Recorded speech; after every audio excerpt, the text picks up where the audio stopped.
नमस्कार प्रेक्षक हो, आचार्य 90 FM मध्ये मी तेजस्विनी आपलं मनपूर्वक स्वागत करते. प्रेक्षक हो, आजच्या आपल्या सेलिब्रिटी शो मध्ये आपण आमंत्रित केलेला आहे प्राध्यापिका पद्मा होशिंग मॅडम यांना. पद्माताई नमस्कार. नमस्कार. मनपूर्वक स्वागत तुमचं. पद्माताईंची ओळख मेधा सोमण मॅडमनी करून दिली होती आणि गेल्या नवरात्री दिवाळीच्या दरम्यान त्या आल्या होत्या. आणि पद्माताईंची थोडक्यात ओळख करून देते. साहित्यभूषण निसर्गोपचार तज्ज्ञ आणि नाट्यशास्त्र पदविका त्यांनी संपादन केलेली आहे. MA झालेले आहेत आणि ज्ञानसाधना महाविद्यालयात गेली 27 वर्ष त्या कार्यरत होत्या आणि विद्यापीठात देखील त्या मार्गदर्शक म्हणून काम पाहतात.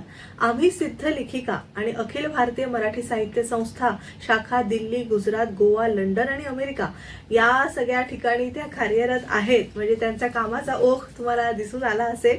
आणि 3 वर्षात 3000 लेखिकांची संघटना त्यांनी स्थापन केलेली आहे आणि नाट्य परिषद ठाणे शाखेच्या प्रसिद्धी प्रमुख तसंच सहकार्यवाह म्हणूनही त्या कार्यरत आहेत. अशा आपल्या फार म्हणजे हरहुन्नरी कलाकार म्हणूया आपण त्यांना आणि शिक्षिका देखील, हाडाच्या शिक्षिका आपल्याला आज सेलिब्रिटी शो मध्ये लाभलेल्या आहेत. तर पद्माताई नमस्कार. पुन्हा एकदा तुमचं स्वागत आहे आमच्या स्टुडिओमध्ये. आणि आज तुमचा सगळा हा कार्याचा धांडोळा तर घेणारच आहोत, पण सुरुवात म्हणजे शिक्षिका व्हायचं तुम्ही ठरवलं होतं किंवा घरात काही आई वडिलांकडून पार्श्वभूमी होती का? कारण तेव्हा सुद्धा बरेचसे ऑप्शन्स आता महिलांना होते, तर तुम्ही काय शिक्षिकाच व्हायचं असं कधी ठरवलं? सर्वप्रथम मी आचार्य FM 90चे आभार मानते की आज आपल्याशी संवाद साधण्याची संधी मला इथून मिळालेली आहे. तर माझ्या म्हणजे एकंदर प्रवास म्हटल्यानंतर शिक्षिका व्हायचं हे का ठरवलं होतं, कारण माझं सगळीच सुरुवातच माझी आयुष्याची उशिरा झालेली. फक्त लग्न तेवढं माझं लवकर झालं. अच्छा.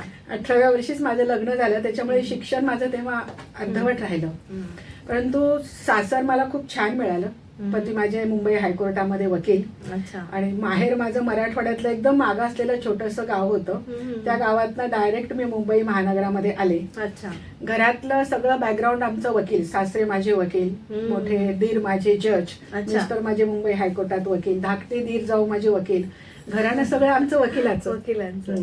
पण त्याच्यामुळे मला शिक्षणासाठी पाठिंबा घरातनं खूप मिळाला. सासूबाईंचा स्वतः पाठिंबा असायचा, कारण लग्न लवकर झाल्यामुळे माझं शिक्षण अर्धवट राहिलं होतं. आणि तेव्हा माझ्या मिस्टरांनी शब्द दिला होता की तुला शिकायचं असेल तर तुला शिक्षणाला अडचण येणार नाही. बरोबर. मग त्यांच्या पाठिंब्यामुळे मी नाईट कॉलेजला शिकले. अच्छा. ठाणे नाईट कॉलेजला लहान मुलं होती, पाठोपाठ मुलं झाल्यामुळे नाईट कॉलेजला BA मी तिथे केलं. आणि 3 वर्ष चांगला प्रथम क्रमांक मिळाल्यामुळे शिक्षणाचा जरा आत्मविश्वास वाढला की संसार सांभाळून, मुलं सांभाळून, घरच्यांचा प्रतीचा थोडा पाठिंबा असेल तर स्त्री काहीही करू शकते. बरोबर. आणि तो पाठिंबा माझ्या नशिबाने मला भक्कम लाभल्यामुळे मग एकदा सुरुवात केली की पाठोपाठ मी 8 वर्ष शिकले आणि 8 वर्षात माझ्या सलग 5 पदव्या MA पर्यंत मला मिळाल्या. आणि मग त्यानंतर अर्थातच शिक्षिका म्हणून आपण उभं राहायचं हे स्वप्न माझं त्यातून निर्माण झालं. BA नंतर मी घरातल्या एकंदर परिस्थितीमुळे लॉला ऍडमिशन घेतलं होतं, परंतु मला ते जरा रुक्ष वाटायला लागलं.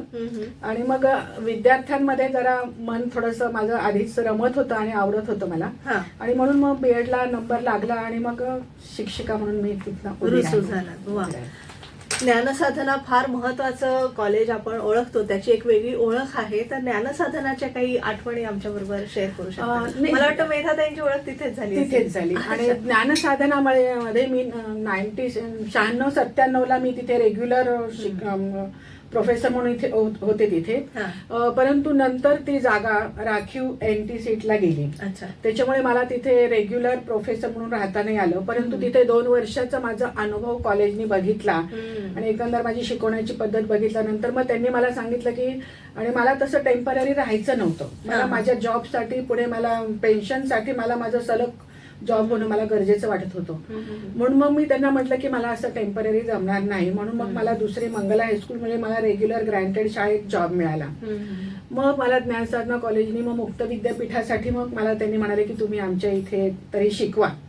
आणि मग मी 97 पासून आता मागच्या वर्षी मी पुण्यात शिफ्ट होईपर्यंत जवळजवळ 27 वर्ष यशवंतराव चव्हाण मुक्त विद्यापीठाला मार्गदर्शक प्राध्यापिका म्हणून आणि मराठी विषय BA first year, second year, third year 3 वर्षाचा मराठी विषय हा माझ्याकडे होता. आणि तो 27 वर्ष त्या विद्यार्थ्यांना शिकवण्याचा, रेग्युलर विद्यार्थ्यांपेक्षा त्या विद्यार्थ्यांना शिकवण्याचा फार चांगला अनुभव मला मिळाला तिथे.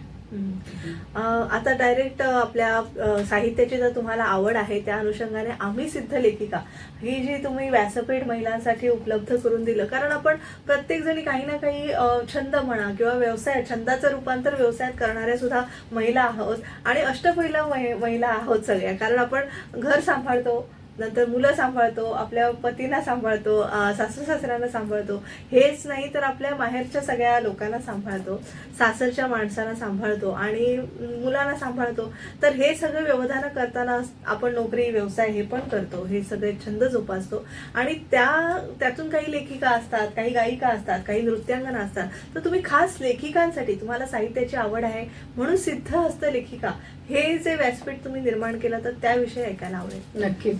हे माझा अत्यंत आवडीचा असा विषय आहे की माझं निवृत्ती जशी जवळ यायला लागली, 2018ला मी निवृत्त झाले, त्याआधी माझ्या सतत डोक्यात चालू होतं की लग्न लवकर झालं, मुलं लवकर झाली, मुलांचं करिअर लवकर झालं आणि त्याच्यामुळे मी रिटायर व्हायच्या माझ्या घरातल्या सगळ्या जबाबदाऱ्या संपल्या. म्हणजे मुलांचं शिक्षण, मुलांचं लग्न, मुलांचं करिअर, एवढंच काय मी 50 वर्षी आजी पण झाले.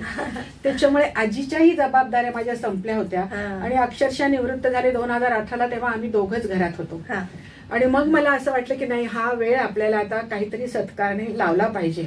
आणि म्हणून मग तेव्हाच योगायोगाने करोना चालू होतं. करोना कालखंडामध्ये बऱ्याच महिला घरामध्ये बसलेल्या होत्या. मग अशा महिलांना घरात बसून काहीतरी व्यासपीठ प्राप्त करून द्यावं म्हणून तेव्हा कराडचे ज्येष्ठ पत्रकार स्वर्गीय मोहन कुलकर्णी सर यांनी फेसबुकच्या माध्यमातून ज्या महिलांना साहित्याची आवड आहे त्या महिलांना त्यांनी फेसबुकच्या माध्यमातून आवाहन केलं आणि मग त्या आवाहनानुसार मग ते महिलांना विषय द्यायचे की तुम्ही आज या विषयावर कविता लिहा, कथा लिहा, तुमचं मनोगत व्यक्त करा, तुमचं आयुष्याचा जीवन प्रवास तुम्ही लिहा, असं काहीतरी ते सांगायचे. आणि मग तेव्हा घरात बसलेल्या महिलांना असं वाटायचं की काहीतरी आपल्याला आता व्यासपीठ मिळालेलं आहे. आणि मग त्या माध्यमातून माझी मोहन सरांची ओळख झाली. ओळख झाल्यानंतर मग त्यांचे प्रत्यक्ष मग ते आले आणि त्यांची पुढची स्वप्न त्यांनी सांगितली की मला आतापर्यंत म्हणे अखिल भारतीय मराठी साहित्य परिषदेमध्ये महिलांना फार कमी न्याय मिळालेला आहे. म्हणजे ते गेले तेव्हा जवळजवळ 97 संमेलन झाली होती, परंतु 97 संमेलनामध्ये केवळ 5 महिलांना अध्यक्षपदाचा मान मिळाला होता. त्याचा राग मोहन सरांना खूप होता की महिलांमध्ये इतर जेवढं कर्तृत्व आहे तेवढं साहित्यिक सुद्धा मोठमोठ्या महिला आपल्याकडे आहेत, तरी सुद्धा संमेलनामध्ये महिलांना हा मान का मिळत नाही. म्हणून त्यांना असं त्यांचं स्वप्न होतं की महिलांसाठी मराठी साहित्यासाठी संस्था स्थापन करायची. मग ते मुंबईमध्ये तेव्हा मी मुंबईत होते, मग इथे आले माझ्याकडे. त्यांनी सगळं त्यांचं मनोगत वगैरे व्यक्त करून दाखवलं. मग त्या निमित्ताने ठाण्यातील सगळ्या महिलांना मी एकत्रित केलं. त्यात ज्यांना साहित्यिक आवड होती त्या सगळ्या ज्येष्ठ महिला आल्या. त्यात विजयाताई वाड होत्या, माधवीताई धारपुरे होत्या, मेधाताई सोमण होत्या, प्राध्यापिका विजय पंडितराव वासंती वर्तक यांच्यासारख्या ज्येष्ठ महिलांना मी सरांच्या संपर्कामध्ये आणलं. आणि मग त्यानंतर त्यांनी स्वप्न सांगितलं की मला असं संस्था स्थापन करायची आहे, या संस्थेमध्ये ही सगळी संस्था महिलांनी चालू केली पाहिजे, असं त्यांनी स्वप्न त्यांचं बोलून दाखवलं. आणि सगळं पुढे काय करायचं काय नाही सगळी कागदपत्र सुद्धा त्यांनी माझ्याकडे सगळी तयार ठेवली होती. आणि अचानक दुर्दैव म्हणायचं आमच्या महिलांचं की त्यांना करोना झाला आणि करोनात ते गेले. मग गेल्यानंतर त्यांची जी महिलांची संघटना त्यांनी केली होती ही संघटना मला कोसळू द्यायची नव्हती. आणि नशिबाने मी तेव्हा माझ्या हातात वेळ होता, रिटायर झाले मी तेव्हा, आणि म्हटलं आता हा सरांनी उभा केलेला हा वृक्ष आपल्याला वटवृक्षात रूपांतर केलं पाहिजे, आपल्या हातात वेळ आहे. आणि मग या सगळ्या मोठ्या ज्या सिनियर होत्या विजयाताई वाड, माधवीताई घाटपुरे यांना मी विनंती केली की तुमच्यासारखं कुणीतरी अध्यक्षपद स्वीकारा, मेहनत करायला मी आहे, सगळ्या महिला इथे उभं राहतील, परंतु अध्यक्ष म्हणून तुमच्यासारखा अनुभवी ज्ञानी संपन्न व्यक्ती त्या खुर्चीत बसली तर आम्हाला मार्गदर्शन मिळेल आणि हे सरांचं स्वप्न आपण नक्की साकार करू. पण तेव्हा त्यांची प्रत्येकाला त्यांचे स्वतःचे व्याप मोठे होते. त्याच्यामुळे सगळ्यांचं म्हणणं असं पडलं की तू त्यांच्या सहवासामध्ये होती, तुला आता हातात वेळ भरपूर आहे, तुला साहित्याची आवड आहे, तुला आताच याचं साहित्यभूषण पुरस्कार मिळालेला आहे आणि आम्ही सगळे तुझ्या पाठीशी आहोत. तर तू ही धुरा नक्की सांभाळशील, आम्हाला विश्वास आहे. मग हा विश्वास त्यांनी संपादन केल्यानंतर केवळ सरस्वतीची सेवा करायची, मोहन सरांचं स्वप्न साकार करायचं आणि महिलांचा हा रथ हा साहित्यिक रथ आपल्याला पुढे न्यायचा. हे सेवेकरी म्हणून मी इथे रुजू झाले आणि सगळ्यांची साथ मला इतकी छान मिळाली की 4 वर्षामध्ये म्हणजे आमच्या संस्थेने अक्षरशः शून्यातून विश्व निर्माण केलं आणि आज परदेशापर्यंत आपल्या सगळ्या महिला पोहोचलेल्या आहेत आणि सगळ्या साहित्य विश्वात एवढ्या रमलेल्या आहेत की स्वतःच्याच अनुभवातून साहित्य रूप त्या देत आहेत आणि त्यात त्या इतक्या रमलेल्या आहेत, त्याच्यामुळे त्यांचा एकटेपणा दूर गेलेला आहे. वेगवेगळे आम्ही साहित्यिक विषय देतो, त्याच्यामुळे त्यांचं जगण्याकडे, स्वतःकडे बघण्याकडे आणि समाजाकडे बघण्याचा सुद्धा एक वेगळा दृष्टिकोन, पॉझिटिव्ह दृष्टिकोन त्यांना आलेला आहे. आणि मला सकारात्मकतेतून या ज्या महिलांना जो आनंद मिळतो तो आनंद मला खूप मोलाचा वाटतो. त्यासाठी मी अक्षरशः एखादी यज्ञातील समिधे सारखं मी माझा संपूर्ण वेळ आपल्या या संस्थेसाठी देते आणि त्यातून ज्या या महिला उभं राहिलेल्या आहेत त्यातून त्यांचे कलागुण जे बाहेर पडतायत, जे छंद त्यांनी दाबून टाकले होते, मग इथे मग नृत्य आहे, गायन आहे, अभिवाचन आहे, लिखाण आहे, सगळे आम्ही वेगवेगळे कार्यक्रम घेतो. त्या कार्यक्रमातून त्यांच्या अशा बहुगुण त्यांच्यातले बाहेर पडतात आणि त्यातून मग आमच्या अशा वेगवेगळ्या कार्यक्रमासाठी ही महिलांची अशी गुणसंपन्न अशी संघटना आमच्याकडे निर्माण झाली आणि मग त्यातून हा रथ आमचा हा सुरू झालेला. नक्की, कारण पंढरपूरची वारी आपण ओळखली जाते ती सगळ्या वारकऱ्यांमुळे, तशी तुमची साहित्यिकांची वारी आहे आणि खूप खूप शुभेच्छा याला. याच सगळ्या ग्रंथदिंडीविषयी किंवा साहित्य प्रवासाविषयी, साहित्य वारीविषयी आपण अधिक जाणून घेणार आहोत. तुमच्या छान छान कविताही ऐकणार आहोत. पण एक छोटीशी विश्रांती घेऊया, पुन्हा भेटूया. तर प्रेक्षको, आजच्या आपल्या सेलिब्रिटी शो मध्ये आपण साहित्यभूषण पद्मा होशिंग यांना आमंत्रित केलेलं आहे. तुम्ही पाहत राहा आचार्य 90 FM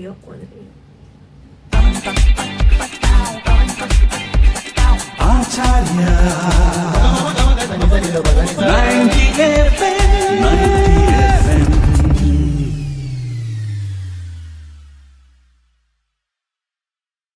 विश्रांतीनंतर तुम्हा सगळ्यांचं पुन्हा एकदा स्वागत. तुम्ही ऐकत आहात आचार्य 90 FM ओन रेडिओ आणि आज आपण सेलिब्रिटी शो मध्ये प्राध्यापिका साहित्यभूषण पद्मा होशिंग मॅडम यांना आमंत्रित केलेलं आहे.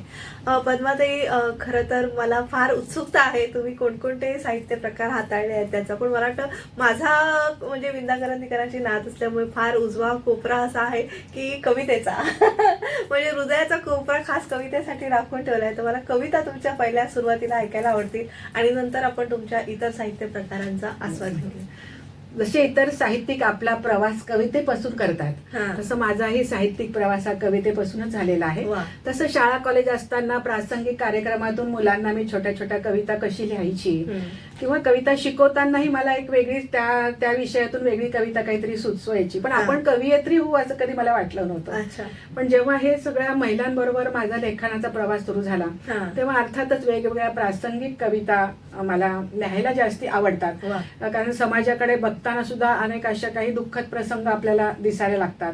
मग ते प्रसंग कुठेतरी आपल्या मनामध्ये ते असं पसरतात आणि त्यातून काहीतरी अचानक निर्मिती होते.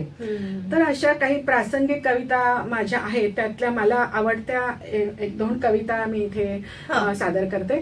तर त्या कविते पाठीमागे थोडीशी अशी एक पार्श्वभूमी आहे की मी जेव्हा जॉबला जायची तेव्हा तिथे एक असं गल्लीमध्ये वेश्या तिथे उभं राहिलेल्या असायच्या आणि त्यातलं अतिशय कोवळ्या अशा तरुण एक अशी मुलगी विवाहितच होती. परंतु ती सतत मला असं तिचा चेहरा तसा वाटायचा नाही व्यवसायासारखा, पण काय माहिती त्यात मला तो चेहरा सतत मला असं वाटायचं की ती आपल्यातली कुणीतरी असावी. ती तिथे जाण्यामागे काहीतरी तिच्या पाठीमागे एक इतिहास असावा, दुःख असावं, वेदना असावी. ती तिथे सुखासुखी गेलेली नाहीये. बरोबर. मला असं वाटलं, पण मध्येच तिचं दिसणं तिथनं नाही दिसायला नाही लागली ती. तेव्हाही मला दुःख वाटायला की ही गेली कुठे, तिने आत्महत्या तर केली नसेल स्वतःची, काहीतरी तिचं स्वतःचं बदल झालं असेल, कुठे गेली ही. मग तिच्या त्या सतत मला तिचं जाणीव व्हायला लागली, तिच्या पाठीमागचं दुःख मला जाणवायला लागलं.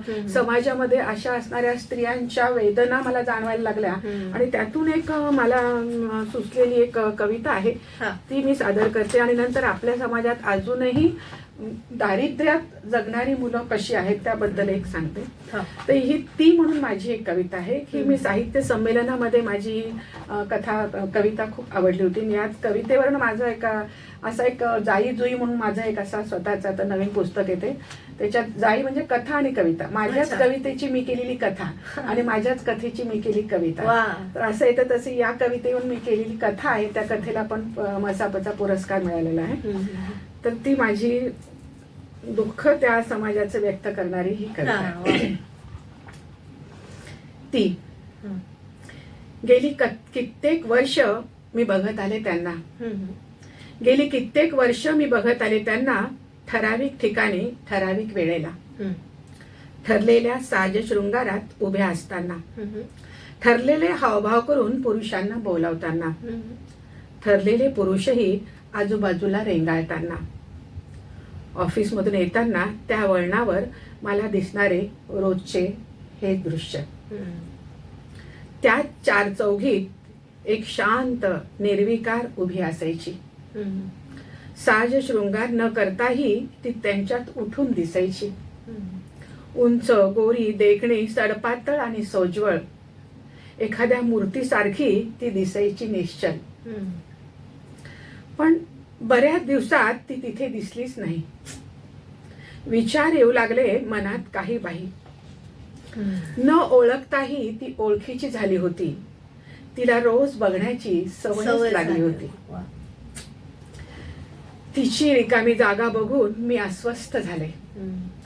मन सारखा तिचाच विचार करू लागले. का नाही जमलं आपल्याला तिला कधी भेटायला? का नाही जमलं कधी तिची व्यथा समजून घ्यायला? कशी सहन केली असेल शरीराची वेदना? कशा लपवल्या असतील मनातील भावना? कसे तोडवले असेल स्वतःच्या स्वप्नांना? कितीदा मेली असेल रोजचे जीवन जगताना? आपणच कमी पडलो तिला समजून घ्यायला. बाई असूनही मी समजले नाही बाईला. पण एक दिवस अचानक ती कॉलेज बाहेर दिसली. एक दिवस अचानक ती कॉलेज बाहेर भेटली. तिच्या सोबत तिची शिकलेली मुलगी दिसली. धरला होता प्रेमाने तिचा हात मुलीने. धरला होता प्रेमाने तिचा हात मुलीने. बदलली होती जागा मुलीची शरीर विकून तिने. बदलली होती जागा मुलीची शरीर विकून तिने. हे वास्तव आहे. हृदयद्रावक कविता आहे. कारण काय हल्ली मुलींची विक्री होते किंवा त्यांना गर्भ असतानाच त्यांचं गर्भहत्या, भ्रूणहत्या होते. तर फार विदारक हे वास्तव आहे आणि ते फार असं तुम्ही मोजक्या शब्दात आणि छान मांडलेलं आहे. आणखी एखादी कविता ऐकायला म्हणजे मला सामाजिक जे काही आता बघायला मिळतं काही व्याकुळ होतं त्याच्यामुळे. असं जे आपण म्हणतो की खूप श्रीमंती वाढलेली आहे, खूप आपल्याकडे बदल झालेला आहे, असं नाही. अजूनही गरिबीमध्ये झिजणारे, रडणारे, उडणारे आणि मरणारेही अजूनही तेवढेच आहेत. आणि आपण स्त्री पुरुष समानतेसाठी हे करतो, चर्चा करतो, मागणी करतो, परंतु त्याच्याही खाली समानता अजून आपल्या मानवामध्ये येणं गरजेचं आहे. मानवामध्ये जर समानता आली तर समाजातले अनेक प्रश्न कमी होतील. तर त्याची मला हेच एक दुःख मला या कवितेतून मी व्यक्त केलेलं आहे. मुलगी किंवा मुलगा, मुलगी किंवा मुलगा, मुलगा किंवा मुलगी, काय फरक पडतो? आपल्या देशात दोघांनाही समान संधी. दोघांचाही जन्म बहुधा बलात्कारातून. त्या खालच्या समाजातल्या लोकांचं ज्यांना घरदार नाही, रस्त्यावर पडलेले आहेत. दोघांचाही जन्म बहुधा बलात्कारातून. घरात नवऱ्याकडून तर बाहेर अधम नराकडून. दोघांनाही समान संधी उपाशी आईच्या पोटात राहण्याची. दोघांनाही समान संधी उपाशी आईच्या पोटात राहण्याची. आई बरोबर रडण्याची, कुडण्याची आणि बापाच्या लाथा खाण्याची. जन्मानंतरही दोघांना समान संधी. कुपोषित आईसवे कुपोषणाला सामोरी जाण्याची आणि त्यातून जगलेच तर मुलगा होईल बालमजूर, तर मुलगी बेजार कचऱ्यातील कागद गोळा करून. दोघांनाही समान संधी शिक्षणापासून वंचित राहण्याची आणि सुधारगृहातून पळून जाण्याची. दोघांनाही समान संधी पोलिओ, क्षय किंवा एड्स होण्याची, चौकात चौकात भीक मागण्याची, रस्त्यावर झोपण्याची आणि श्रीमंताच्या गाड्याखाली चिरडून मरण्याची, कदाचित कदाचित कोणाच्या तरी कवितेचा विषय होण्याची. काय फरक पडतो, मुलगा किंवा मुलगी, मुलगी किंवा मुलगा. खरंच ही समानता आपल्याकडे येणं गरजेचं आहे. गरीब श्रीमंत दरी मिटवायला पाहिजे, मालक मजूर दरी मिटायला पाहिजे. त्यानंतर स्पृश्य अस्पृश्यता, जाती जाती हे सगळी जेव्हा समानता आपल्याकडे येईल तेव्हा माणूस हा माणूस म्हणून जगेल असं मला वाटतं. तर त्या आणि स्त्रीला किती विविध पातळ्यांवर लढावं लागतं असं फारच आहे. म्हणजे तिथूनच सुरुवात होते की तिला जन्म द्यायचा की नाही, किंवा पुढे जाऊन लग्न केल्यावर त्या होणाऱ्या म्हणजे चौकटीत राहणाऱ्या ज्या आपल्या रूढी परंपरा आहेत. तर माझ्याच अनुभवातून मी ती चौकट एक लिहिलेली आहे की माझ्याच घरात मी बघितलेल्या 3 पिढ्या. माझी पणजी कशी जगायची, आजी कशी जगायची, आई कशी जगत होती आणि मी आता कुठे आहे. जर आताचं वातावरण त्या काळामध्ये खरं कितीतरी त्या महिलांजवळ गुण होते, कर्तृत्व होतं, सगळं काही होतं, परंतु केवळ संधी न मिळाल्यामुळे त्या अशा चौकटीत बंदिस्त जगल्या. आणि मग तो स्वानुभवातून या 3 पिढ्या कशा बदलत गेल्या, तर ती एक कविता आम्ही सादर करू का? हो, ते आपण शेवटी घेऊया.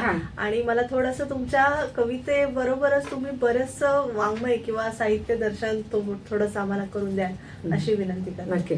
माझ्या साहित्य निर्मिती मागे सुद्धा एक प्रेरणा आहे. आता मी तुम्हाला म्हटलं की मी शाळेत शिकवते, मी कॉलेजमध्ये शिकवते. आपण महाराष्ट्रात राहतो, मराठी ही आपली मातृभाषा आहे. मग या मुलांना शिकवता आपला इतिहास, आपलं संत साहित्य आपल्याकडलं काहीही मुलांना माहिती नाही. याला मुलांना दोष द्यायचा नाही, कारण घरामध्येच मराठी वातावरण आता उरलेलं नाहीये. आई वडील सुद्धा आपल्या मातृभाषेतून मुलांशी संवाद साधत नाहीत आणि त्यामुळे आपला इतिहास, आपलं वाङ्मय, आपलं संत साहित्य, आपली त्यांची प्रेरणा, संतांचं एवढं मोठं हे काही मुलांना माहिती नाही. तो अनुभव मला शिकवताना आला. कॉलेजच्या मुक्त विद्यापीठाच्या विद्यार्थ्यांना मी शिकवलं तेव्हा नामदेव आणि जनाबाईंचं नातं काय आहे, तर त्यांनी सांगितलं नवरा बायकोचं नातं आहे.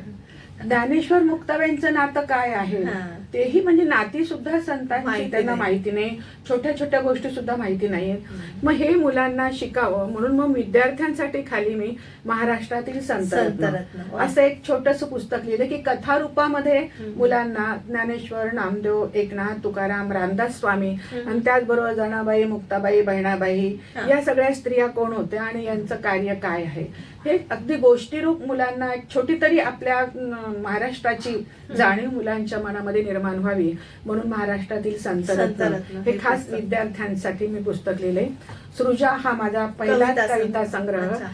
त्याच्यामध्ये सृजा म्हणजे आपल्या आतली एक सृजनशीलता, निर्मिती, मग ती केलं. हे कालच आणि स्त्री ही म्हणजे निर्मितीची जननी असते, तर ते फार सुंदर. काल आमचं हे अभिनव नाट्य छटा हे पुस्तक प्रकाशित झालं. हे याचं नाट्यशास्त्राचा जेव्हा आम्ही अभ्यास केला तेव्हा माझ्या बरोबर माझ्या सिनियर मैत्रिणी प्राध्यापिका विजया पंडितराव, तो अभ्यास करताना त्या अभ्यासक्रमात आम्हाला नाट्य छटाकार दिवाकर कृष्ण यांचा समावेश होता. मग ते अभ्यास त्यांना आम्हाला असं आठवलं की 1913 दिवाकर कृष्णाने नाट्यछटा लिहिल्या आणि तो खरा अभिनयाचा सगळ्यात हा महत्वाचा पाया इथून घातला गेलेला आहे. आणि हे अभिनय, बेसिक अभिनय म्हणजे काय मुलांना कळणं, त्यांना संवाद म्हणजे काय कळणं, त्यांना आत्मविश्वास आणि पाठांतर करून सादरीकरण करणं, हे मुलांना बेसिक अभिनयाचं ज्ञान त्या नाट्यछटेतून मिळतं. परंतु दिवाकर कृष्णानंतर 1913 नंतर हा नाट्य प्रकार साधारण कुठे परिचयात नाही असला तरी तो शालेय जीवनापुरता मर्यादित होता. मग तेव्हा आम्हा दोघींनाही असं वाटलं की नाही, हा साहित्य प्रकार परत पुढे यायला पाहिजे. या दिवाकर कृष्णांच्या नाट्य छटा एवढ्या मागे पडून चाललं नाही, तर त्याचाच एक नवीन आपण आधुनिक वास्तव त्यांचे जे विषय होते त्या विषयाप्रमाणेच आपण आता वर्तमान काळामध्ये अनेक समस्या आहेत, या वर्तमान काळाच्या समस्या घेऊन आपण जर नाट्य छटा लिहिल्या तर दिवाकर कृष्णांना आपल्याकडनं हे आदरांजली अर्पण होईल आणि त्यांचा हा साहित्य वारसा पुढे आपण चालू ठेवल्याचं समाधान आपल्याला मिळेल. मग या हेतूतून आम्ही दोघींनी एकत्र का लिहिल्या, तर कारण वेगवेगळ्या नाट्यछटा लिहिल्या तर एकाच पुस्तकातून मुलांना वेगवेगळे विषय मिळतील आणि दोघींची लिहिण्याची शैली जरा वेगळी पडेल आणि त्यातूनच मग सादरीकरण करताना सुद्धा त्यांना वेगळा अनुभव येईल. म्हणून मग आम्ही 40 नाट्यछटा दोघींनी एकत्र लिहिल्या. सुप्रसिद्ध नाटककार अशोक समेळ सरांनी प्रस्तावना दिलेली आहे. सुप्रसिद्ध अभिनेत्री संपदा जोगळेकर आणि उदय सबनीस सरांनी शुभेच्छा दिल्या. दिग्दर्शक नरेंद्र बेडेकरांनी शुभेच्छा दिल्या आणि काल कुमार केतकर सरांच्या हस्ते याचं प्रकाशन झालं आणि त्यावेळी अनेक मान्यवर साहित्यिक व्यासपीठावर होते. तर ते आमच्या एक भाग्य म्हणेल मी की या सगळ्या साक्षीदारांच्या साक्षीने हे अभिनव नाट्यछटा प्रकाशन झालं. नक्कीच. आम्हाला बरीचशी पुस्तकं दिसत आहेत, अजून 2 पुस्तकं आहेत. हा सुद्धा लॉकडाऊन षटकार. अच्छा. हा सुद्धा विषयावरनं कळलं असेल की लॉकडाऊन काळामध्ये असंच आम्ही महिलांना वेगवेगळे विषय दुपारी आम्ही लिहायला द्यायचे. महिला घराच्या खाणं पिणं झाले की टीव्ही पुढे बायका बसायच्या आणि मग तेव्हा मी तेव्हा हे सगळे सूत्र चालवायला शिकलेच होते. मोहन सर गेल्यानंतर आपल्याला हे पुढे चालवायचे. बायकांना त्यांचेच विषय त्यांना काहीतरी लिहायला आपल्याला प्रवृत्त करायचे आणि म्हणून मग रोज मी त्यांना विषय द्यायचे की आज आपण या विषयावर लिहा, या विषयावर लिहा, या विषयावर लिहा. मग त्या विषयावर महिला लिहायच्या. मग तेव्हा सलग 45 दिवस मी 45 विषय महिलांना दिले आणि त्या विषयावर महिलांनी इतकं उत्स्फूर्त छान लिहिलं. परंतु नंतर मला असं वाटलं की त्यांचं लिखाण असं बाजूला पडता कामा नये आणि मग त्यातल्या काही जणींना मी आवाहन केले की जे तुम्ही लिहिलेलं आहे ते आपण पुस्तक रूपाने आपल्याला केलं तर तुमचेच विचार तुमच्या संग्रही राहतील. पण त्याच्यामुळे फारसं बाकी कुणाला म्हणजे तसं त्यांना काही मजा नाही वाटली. पण यामध्ये माझ्या बरोबर ज्या सोबत आलेल्या आहेत त्यांना इच्छा होती की आमचे विषय आम्हाला परत वाचायला मिळायला पाहिजे. मग माझ्या सहित मी यांचं सगळ्यांचं संकलन एकत्रित केलं आणि मग त्यातून ललित लेख संग्रह लॉकडाऊन षटकार हा लिहिला. याच्यामध्ये वासंती वर्तक यांनी याच्यात प्रस्तावना दिलेली आहे आणि कवयित्री नीरजा यांच्या हस्ते पुस्तक प्रकाशन झालेलं आहे, येऊन गेलेलं. आणि यामध्ये सुद्धा आपल्याला जीवनामध्ये आवश्यक असणाऱ्या अनेक विषयावर आम्ही वेगवेगळे ललित लिहिलेले आहेत. त्याच्यामध्ये मग आपला कौटुंबिक आहेत, सामाजिक आहेत, राजकीय आहेत, शैक्षणिक आहेत, आध्यात्मिक आहेत. या अनेक अंगाने आम्हाला हे पुस्तक लिहिलं आणि ते वाचायला खूप आता आपलं परत वाचायला खूप छान आनंद मिळतो.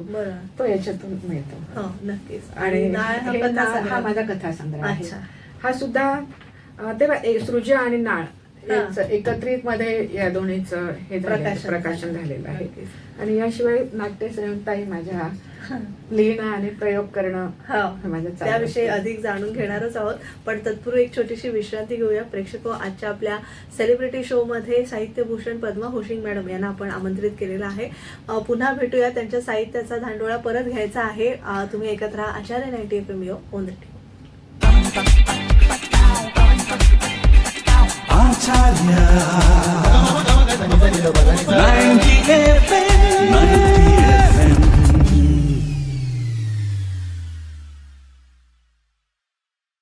त्यानंतर तुम्हा सगळ्यांचं पुन्हा एकदा स्वागत. तुम्ही ऐकत आहात आचार्य 90 FM ऑन रेडिओ आणि आज आपण सेलिब्रिटी शो मध्ये साहित्यभूषण पद्मा होशिंग मॅडम यांना आमंत्रित केलेलं आहे.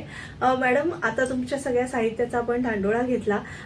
त्याच्यामध्ये कविता संग्रह आहेत, नाट्यछटा आहेत आणि कथा संग्रह देखील आहेत. पण त्या व्यतिरिक्त मेधाताईंनी मला तुमच्याबद्दल खास सांगितलं ते म्हणजे तुमचे छान छान कार्यक्रम बसवता. म्हणजे नवरात्र विशेष असेल, महिला दिन विशेष असेल किंवा महाराष्ट्र दिनाच्या अनुषंगाने असेल, प्रजासत्ताक दिन किंवा स्वातंत्र्य दिनाच्या विशेष असेल, असे म्हणजे महिलांचे जे जे कंगोरे आहेत ते तुम्ही मांडण्याचा प्रयत्न करता किंवा आपल्या देश, संस्कृती आणि ह्याला धरून देव, देश, धर्म आणि देश या सगळ्याला धरून तुम्ही छान छान कार्यक्रमांची आखणी करता, त्याचं निवेदन सुंदर लिहून काढता आणि ते सादरीकरण देखील उत्तम करता. तर त्यातले काही मोजके म्हणजे मी झाले मोकळे आकाश हा पाहिलेला आहे किंवा नवरात्रामध्ये तुम्ही देखील छान कार्यक्रम करता. तर त्या सगळ्या कार्यक्रमाची बांधणी ती तुम्ही कशी केली किंवा ती संकल्पना तुम्हाला कशी सुचली? माझा सगळ्यात आधी आहे ते अशिमी अशिमी. अच्छा. अशिमी अशी माझी पहिली नाट्य संहिता आहे. ही लिहिण्यामागची प्रेरणा अशी मिळाली की मला असा छंदच लागला होता की स्त्री जाणीवा व्यक्त करणारी कविता दिसली की ती लिहून काढायची. अशा स्त्री जाणीवा व्यक्त करणाऱ्या अनेक कविता मी लिहिल्या. ती लिहिल्यानंतर मला असं वाटलं की या कवितेमध्ये या कवितेतून आपल्याला काहीतरी एखादी निर्मिती करता येईल की जेणेकरून या कवितेतील व्यथा आपल्याला सगळ्यांपर्यंत पोहोचता येतील. मग त्या अनुषंगाने मला असं वाटलं की आपण स्त्री जन्मापासून तर स्त्री मृत्यूपर्यंत आपण असं कवितेचा आलेख केला तर त्या कवितेतून तिचा जीवन प्रवास आपल्याला मांडता येईल. आणि आतापर्यंत असं काव्य नाट्य असं काही कुठलं झालं नाही की तिथे एकाच याच्यामध्ये तुम्हाला काव्य पण मिळेल, नाट्य पण मिळेल, संगीत गायन पण मिळेल, अभिनय मिळेल, निवेदन मिळेल, सगळंच मिळेल. म्हटलं असं एकाच साहित्य कृतीतून आपल्याला काय विविधतेने काय सादरीकरण करता येईल असं मला डोक्यात माझ्या हे करत होतं. आणि मग महिला दिन 2018चा महिला दिन होता तेव्हा आमच्या नाट्य परिषद ठाणे शाखेचे जे कार्यवाह नरेंद्र बेडेकर ते मला म्हणाले की पद्माताई तुम्ही तुमच्याकडे एवढ्या कविता आहेत, काहीतरी नेहमीच तुम्ही काहीतरी बोलत असता तर त्याचा काहीतरी उपयोग करा ना. म्हणजे मूळ प्रेरणा मला देणारे माझे मार्गदर्शक नरेंद्र बेडेकर आहेत की जे खरंच जे माझे गुरु आहेत. मला अनेक त्यांनी म्हणजे या क्षेत्रामध्ये मला पुढे माझ्यात आत्मविश्वास द्यायचं काम त्यांनी केलेलं आहे. तर मला म्हणाले नुसतंच लिहून काय ठेवताय, त्याचा काहीतरी उपयोग करा. बरोबर. आणि मग मला असं वाटलं की नाही आपल्याकडे ज्या कविता आहेत त्यातल्या ज्या ज्येष्ठ कवयित्री आहेत की ज्यांना आपल्याला त्यांचा आदर्श समोर ठेवता येईल म्हणून त्या काही कविता आपण घेऊयात आणि आपल्या स्वलिखित अशा काही कविता घेऊयात की ज्याच्यामध्ये जीवन प्रवास आपल्याला स्त्रीचा मांडता येईल. म्हणून वेदकाल ते आधुनिक काल स्त्री जीवनाचा प्रवास सांगणाऱ्या अशा काही कविता मी निवडल्या. मग त्या कवितेतून मग गाणी गुंफली. त्या आधारे मग एकंदर अभिनयासाठी आशा आणि निराशा अशा 2 व्यक्तिरेखा मी उभ्या केल्या. आशा जी होती ती स्त्रियांनी केलेला सकारात्मक प्रवास किंवा तिची प्रगती दाखवणारी आशा होती. तर अजूनही स्त्री कुठल्या याच्या लेवलला आहे, अजूनही तिला पारतंत्र्य म्हणा किंवा असमानता म्हणा किंवा तिची घुसमट म्हणा किंवा अपमानास्पद वागणूक म्हणा हे तिला अजूनही किती सहन करावा लागतो. म्हणजे सकारात्मक आणि नकारात्मक या 2 मुख्य भूमिका मी तिथे उभ्या केल्या. आणि त्या अनुषंगाने मग प्रत्येक तिच्या बालपणापासून ते तिच्या तारुण्यापर्यंत, लग्नापर्यंत, विवाहाच्या गृहिणीपणापर्यंत तर देवा सुंदर मरणा देई इथपर्यंत तो जीवन प्रवास मी त्यांचा घेतला. आणि मग त्याच्यामध्ये आपोआप नृत्य आलं, गायन आलं, नाट्य आलं, काव्य आलं. हे सगळं असल्यामुळे 2.5 तासाचा तो कार्यक्रम आमचा इतका सुंदर बसला गेला आणि त्याचे सलग 18 प्रयोग झाले त्याचे. आणि मग कोरोनानंतर मात्र मग थोडस माझी इकडे संस्थेचं कामकाज खूप वाढलं आणि त्याचं मग सादरीकरणाचा त्याचा खर्चही आमचा मोठ्या प्रमाणात येत होता कारण आम्ही LED वापरायचो. LED वरनं आम्ही सगळा वेदकाल उभा करायचा. मग ते वेदकाल भर जरी ग पितांबर तिला फाडून मग ते त्या काळातली गाणी घ्यायची, त्या काळातलं थोडस मग ते LED वर आम्ही तो इतिहास दाखवायचा आणि वर्तमान काळात आम्ही त्यांचं केलेलं सादरीकरण. मग त्याचा खर्चाचा आवाका मोठा होता. सादरीकरणाची टीम आमची 20-22 लोकांची होती. मग बाहेर ठाणे पुणे आमचे प्रवास झाले. पण बाहेर जायचे म्हणजे एवढ्या लोकांना घेऊन जायचं मग आमच्या वेळा जमेनात. मग त्याच रूपांतर मी छोटं केलं ते झाले मोकळे आकाश. मग याचं मी स्वातंत्र्योत्तर कालखंड घेतला. वेदकाल मी सोडून दिला कारण लोकांना 2.5-3 तासाचा कार्यक्रम बघणं पण लोकांना अवघड झालं. खर्चाचा आवाका झेपणंही लोकांना अवघड झालं आणि मग तो कार्यक्रम कुठेतरी बाजूला पडल्यासारखा झाला. मग सगळे म्हणायचे नाही तुमचा तेवढा आहे छान, आम्हाला आवडलं, आम्हाला खर्च झेपत नाही.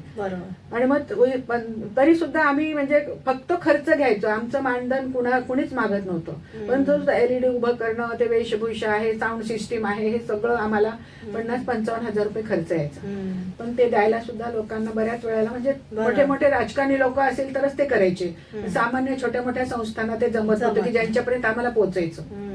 मग मीच त्यातून असा मार्ग काढला की त्याचा आवाकाच कमी करायचा. म्हणून तो स्वातंत्र्यपूर्व कालखंड मी बाजूला ठेवला आणि स्वातंत्र्योत्तर कालखंड घेऊन मग त्याच्यामध्ये आता तुम्हाला म्हटलं तर स्त्री जीवन जाणीव आहे. त्याच्यामध्ये माझ्या जवळजवळ सगळ्या कविता माझ्याच आहेत. त्याच्यामध्ये फक्त यांची लक्ष्मीबाई टिळकांची एक कविता आहे, पद्मा गोळेची एक कविता आहे आणि तो फक्त बोलायचा. ही अमृता प्रीतमची हिंदी कवितेचा अनुवाद केलेला आहे. आणि मग बाकी त्यातल्या सगळ्या कविता या माझ्याच आहेत. तर याच्यातून स्वातंत्र्योत्तर कालखंडाचा प्रवास आम्ही मांडतो. पण हे लोकांना मग वेळेच्या आणि हे इतका फ्लेक्झिबल कार्यक्रम आहे की तुम्हाला 2 तास हवा, आमच्याकडे 2 तास तयार आहे. 1.5 तास हवा, 1.5 तास तयार आहे. 1 तास हवा कारण कविता कमी केल्या, गाणे कमी केले, निवेदन कमी केले की आमचा तो प्रवास मी तर त्या प्रवास मी ठेवून दिला. हा आपल्याला 1 तासाचा प्रवास आहे, हा 1.5 तासाचा प्रवास आहे, हा 2 तासाचा प्रवास आहे. त्याप्रमाणे ते जीवन तेवढा प्रवास व्यवस्थित येईल तर तसं त्याचं आम्ही आखणी करून ठेवलेली आहे.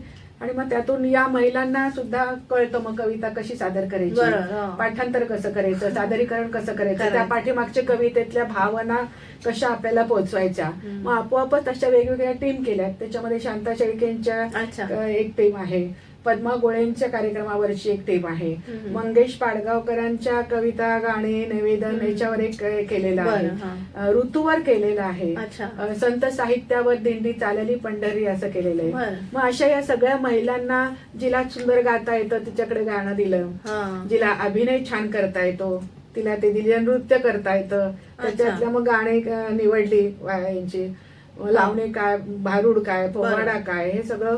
मग हे ज्यांना नृत्य येतं त्यांना त्याच्यामुळे त्यांच्या सगळ्या कलागुणांना तिथे हे मिळाला, वाव मिळाला. आणि मग ते अतिशय आनंदाने आपली घरातल्या सगळ्या जबाबदाऱ्या सांभाळून यासाठी देतात. तर त्याच्यामुळे आता कुठलाही आमच्याकडे जशी मागणी तसा पुरवठा असं मी करून ठेवलेलं आहे. तुम्हाला काय पाहिजे आमच्याकडे तयार आहे, तुम्हाला मंगेश पाडगावकर पाहिजे तयार आहे, तुम्हाला कुसुमाग्रज हवेत आमच्याकडे तयार आहे, तुम्हाला शांता शेळके पाहिजेत आमच्याकडे तयार आहे. असे साहित्यिक संस्था असल्यामुळे हेच आहे. आता पद्मा गोळेंच्या कविता खूप मागे पडलेल्या आहेत. म्हणजे जेवढे इंदिरा संत किंवा संजीवनी मराठे यांना जेवढं पुढे आलं तेवढ्या पद्मा गोळेंच्या कविता उत्तम असून सुद्धा त्या थोड्याशा मागे पडल्या. मग मी त्यांना त्यांची स्क्रिप्ट लिहिली आणि मग पद्मा गोळेंच्या सुंदर स्त्री जाणीवा व्यक्त करणाऱ्या कविता एकत्र केल्या आणि त्यातूनही मग असं सादरीकरण आम्ही करतो, जे आता 1 मेला महाराष्ट्र दिनाला आमचं इंडिया बुक ऑफ रेकॉर्ड मध्ये आमचं ते महिला दिवसभराचे 100 साहित्यिक कार्यक्रम होणार आहेत. तर त्यासाठी आम्ही आमच्या संस्थेकडनं हे सादरीकरण करतो. परत ती मगाशी राहिलेली कविता आपण ऐकूया. तुम्ही जी सादर करणार होती ती थोडस घ्या. तर घरातल्याच माझ्या स्वतःच्या जेव्हा म्हणजे स्त्री समस्या म्हणूनच मला सगळीकडे बघायला आवडतं. म्हणजे ते काहीतरी कारण MA ला असताना सुद्धा स्त्री समस्या हाच मी विषय घेतला होता. त्याच्यामुळे विभावरी शिरूरकर माझ्या आवडत्या, गौरी देशपांडे, विभावरी शिरूरकर. विभावरी शिरूरकर या मी स्पेशल ऑथर म्हणून घेतलेल्या होत्या. त्याच्यामुळे त्यांचं समग्र कविता म्हणजे कविता, कथासंग्रह आणि कादंबऱ्या त्यांच्या, ललित, हे सगळं वैचारिक किंवा वडिलांचं त्यांच्या खरे मास्तर हे सगळं वाचलेलं आहे. त्याच्यामुळे विभावरी शिरूरकर त्या काळातला 1905चा त्यांचा जन्मकाळ, परंतु त्या काळात सुद्धा त्यांचे स्त्रियांकडे बघण्याचा त्यांचा दृष्टिकोन कसा होता आणि किती सहजपणे स्त्रीच्या मूक भावना त्यांनी व्यक्त केलेल्या आहेत. तर अशीच मला माझ्या घरातही बघण्याचा दृष्टिकोन आला की आपली पणजी कशी होती ते हे सगळं काढलेले वगैरे. मग पुढे आजी कशी झाली, थोडीशी पुढे आली. मग आजीचे विचार मग ते तिथे नाही परंतु विधवेचे हाल आजीनेही भोगले. मग पुढे आई आली. आईला पण बाबा गेल्यानंतर तेवढं जमलं नाही तिला मंगळसूत्र ठेवणं किंवा टिकली लावणं वगैरे, की नाही आता मला तो अधिकारच नाही. म्हणजे त्या 3 पिढ्या मी अशाच बघितल्या. आणि मग असं वाटलं की नाही तो कालखंडात त्यांना जर मिळाला असतं तर किती गेले असतं. मग ते माझ्या डोळ्यापुढचा आजी, आई आणि पणजीचा प्रवास एका कवितेतून मांडलेला आहे की चिमूटभर कुंकवासाठी. चिमूटभर कुंकवासाठी पूर्वी ती जन्माची गुलाम व्हायची, काळ्या मनासोबत 4 भिंतीत बंदिस्त जगायची. सासर माहेरच्या 2 डोरल्यात जन्मभराचा आधार शोधायची. 9वारी लुगड्यात स्वतःला घट्ट घट्ट बांधून घ्यायची. मन, भावना, विचार, कृतीशी नव्हते तिला देणे घेणे. परंपरेच्या जोखडात युगानुयुगे स्वतःलाच विसरून जाणे. हळूहळू कळू लागले तिला, हळूहळू कळू लागली तिला कठोर कर्माची घोर व्यथा. बदलून टाकली पाहिजे आपणच स्त्री जन्माची क्रूर कथा. सुंदर. सर्व सामर्थ्याने धडपडत ओझ्या खालून ती उठली. आत्मविश्वासाने उचलून पाऊल चौकटीच्या बाहेर पडली. आता सासर माहेरच्या 2 डोरल्याचा तीच झाली भक्कम आधार. घेत नाही ती आता कधीच कोणत्याच गोष्टीसाठी माघार, कोणत्याच गोष्टीसाठी माघार. 4 पिढीमध्ये झालेलं हे परिवर्तन आज मी जेवढी खंबीरपणे सांगू शकते नवऱ्याला मला हे करायचंय, मी जाणार आहे, तोही मला अडवू शकत नाही कारण माझ्यातही तेवढा आत्मविश्वास आलेला आहे. आपली बायको काहीतरी करते त्याचाही त्यांना आत्मविश्वास आलेला, ती बाहेर जाते काहीतरी करते, हो. तिचं तिला स्वतंत्र आकाश आपण द्यायला पाहिजे, त्याची जाणीव त्यांनाही झालेली आहे. आणि आपल्याला मिळालेला वेळेचा कसा सदुपयोग करायचा त्याची जाणीव आपल्याला झालेली आहे. हो. आणि हीच जाणीव इतर स्त्रियांना करून देणं, वा. त्यांच्यात आत्मविश्वास मिळवून देणं, हे माझं त्यामागचं काम आहे. हो. बरंच पद्माताईंनी आपल्या म्हणजे जीवन समृद्ध करणारी ही मुलाखत ठरली आहे नक्कीच. पद्माताईंची आणखी एक ओळख म्हणजे ते सामाजिक कार्यात सुद्धा अग्रेसर आहेत. 2 अनाथ मुलींचं संगोपन आणि कन्यादान त्या करतात. त्यांनी मला हे सांगितलं होतं, माझा उल्लेख करू नका, पण आता सामाजिक कार्य आहे त्याची सुद्धा पार्श्वभूमी आणि ते करणं सुद्धा किती गरजेचं आहे हे आपण सांगणं समाजाला गरजेचं आहे. कामवाल्या महिलांना बचतीचं महत्त्व सांगून त्या बँकिंग कसं करावं, कारण आपल्या घरात ज्या कामाला येतात त्यांना माहीत नसतं की बँकिंग कसे पैसे भरावे, कसे काढावे, कसं त्याचे फिक्स डिपॉझिट्स करावे, हे सगळं माहीत नसतं. तर त्याचंही ते शिक्षण देतात. आणि 15 वर्ष शाळेतील 5 मुलांचा त्यांनी शैक्षणिक खर्च त्या सांभाळतात. म्हणजे किती सामाजिक कार्यातही त्या अग्रेसर आहेत याचा आपल्याला अंदाज येतो. त्यांना बरेचसे पुरस्कार मिळालेले आहेत. नवदुर्गा पुरस्कार, आदर्श शिक्षक पुरस्कार, 2021चा राष्ट्रीय नारी शक्ती पुरस्कार आणि नाळ ह्या कथासंग्रहास देखील त्यांना खूप उत्तम साहित्य निर्मिती पुरस्कार मिळालेला आहे. तर अशा पद्माताई होशिंग आपल्याला आज लाभल्या, त्यासाठी मेधाताईंचे खूप खूप आभार. आणि मला वाटतं ह्या सगळ्या कार्यक्रमांचा आपण आस्वाद आपल्या आचार्य 90 FM माध्यमातून सगळ्या आपल्या प्रेक्षकांना, श्रोत्यांना करून देणारच आहोत. पद्माताई, खूप छान तुम्ही आज इथे आलात आणि आम्हाला छानशी छोटीशी मुलाखत दिली, त्याबद्दल मनपूर्वक आभार. धन्यवाद. मलाही इथे येऊन माझ्या कार्याबद्दल, माझ्या साहित्याबद्दल, आमच्या संस्थेबद्दल जे काही मला सांगायची संधी इथे दिली त्याबद्दल मी मनापासून मेधाताईंचे, ज्यांनी मला तुमच्या ओळख करून दिली आणि त्यांच्यामुळे मी इथपर्यंत आले, मेधाताईंचे आणि तुमचे आचार्य FM 90चे मीही मनापासून आभार मानते. धन्यवाद. तर प्रेक्षक हो, आमची ही मुलाखत तुम्ही नक्कीच पाहणार आहात आचार्य 90 FM यूट्यूब चॅनलवर आणि ऐकणार आहात आचार्य 90 FM रेडिओ स्टेशनवर. आणि तुमच्या कमेंट्स, प्रतिक्रिया, अभिप्राय आम्हाला कमेंट बॉक्समध्ये नक्की कळवा. तोपर्यंत मी तेजस्विनी भेटते तुमच्या पुढील सेलिब्रिटी शोमध्ये. मला निरोप द्या. धन्यवाद.